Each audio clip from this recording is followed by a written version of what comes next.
জার্মানির পক্ষ থেকে বলা হয়েছে যে এই যুদ্ধ, যেটি ইরান যুদ্ধ যুক্তরাষ্ট্র এবং ইসরায়েল শুরু করেছে, সেটি তারা শুরু করেননি, ফলে তার দায় দায়িত্ব তারা নিতে রাজি নয়।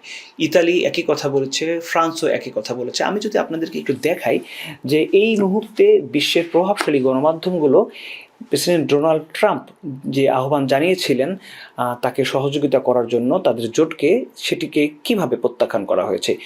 বিবিসির হেডলাইন করেছে, ইউরোপে ট্রাম্পের নৌজোটে যোগ দিতে অস্বীকৃতি জানালো ইউরোপ, মধ্যপ্রাচ্য বড় ধরনের যুদ্ধ ছড়িয়ে পড়ার শঙ্কা। যেটি বিবিসি প্রথম থেকে বলছে, যদি হরমুজ প্রণালীর একটি সমাধান করা না হয় তাহলে এই ভূমধ্যসাগর বা এই তার এদিকে যে দেশগুলো রয়েছে, Gulf of Oman, Gulf of আরবে যে দেশগুলো ছড়িয়ে আছে, তাদেরকে কেন্দ্র করে একটি যুদ্ধ শুরু হয়ে যেতে পারে বলে বিবিসি শঙ্কা প্রকাশ করছে।